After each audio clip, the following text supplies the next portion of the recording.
We are currently involved in a study of Paul's reference, a threefold reference in 1 Corinthians 15:29 and following to his suffering.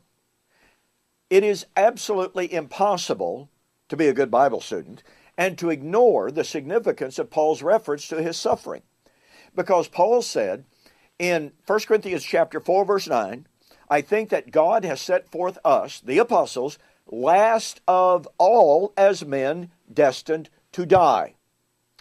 Now, again, it is impossible to overemphasize the significance of that. We know that thousands, perhaps millions of Christians have died in martyrdom since that time, yet for Paul, there was something distinct, something special, something exclusive, something limited to the suffering of that generation and to the suffering of the apostles and prophets. That distinctiveness was iterated by Jesus in Matthew 23 and Luke 11:49 and following, in that Jesus said that Israel would fill up the measure of her sin, extending all the way back, of persecuting God's prophets, and now the apostles and prophets that he would send to her. They would, in that generation, fill up the measure of their sin. And remember, Paul said the apostles are the last of all to die. Now, this theme of suffering, martyrdom, filling the measure of sin, and the parousia is part of the very warp and woof of the Old Testament as well as the New. In the New Testament, it becomes even more graphic, more urgent. And while I could expand on this over and over and over again, let me remind you, my little book, In Flaming Fire, I forgot to mention this in my last session.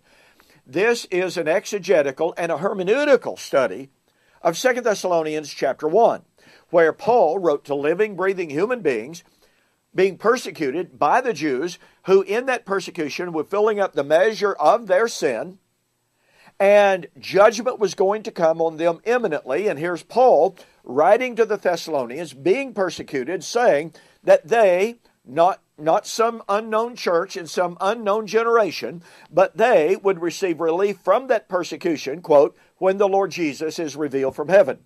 Folks, if the Lord did not come, and that's the resurrection, if the Lord did not come in the lifetime of the Thessalonians, i.e. in Paul's generation as an apostle, among whom he was the last to die, then Paul's prediction failed. It's that simple.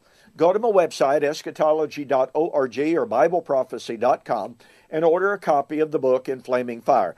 Did you know this book is actually being used as a classroom book on hermeneutic?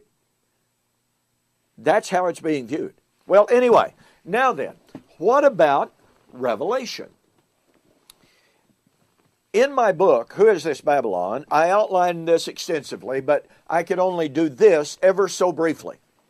I want you to notice in Matthew, Jesus accused Old Covenant Israel in Jerusalem of killing the Old Testament prophets.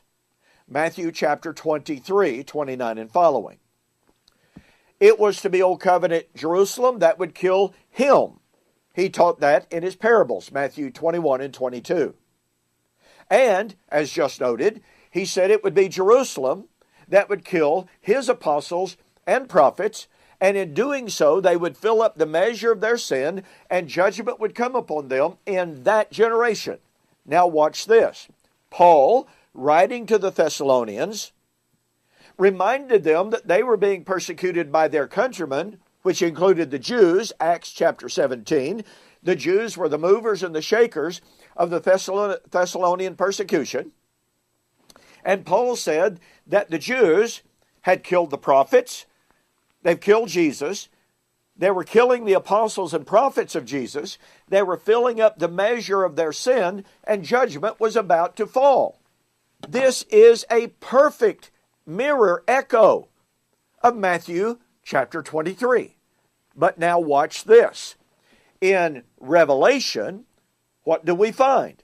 We find that Babylon is the city that killed the prophets. Revelation 16:6 and following. By the way, the term the prophets, when used without a contextual qualifier, invariably refers to Old Covenant prophets. And you know what? Rome never killed an Old Covenant prophet. The Roman Catholic Church never killed an Old Covenant prophet. There's only one city that was guilty of killing the Old Covenant prophets. Guess what? That was Old Covenant Jerusalem. So here is Babylon killing the Old Covenant prophets. It is, quote, where the Lord was slain, Revelation chapter 11, verse 8. And it is also the city, catch the power of this, guilty of killing the apostles and the prophets of Jesus. Oh, and the cup of Babylon, her cup, which contained the blood of the saints, was now full. And guess what?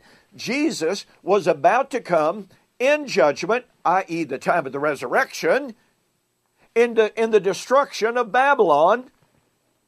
We thus have absolute, perfect parallel and correlation between Jesus.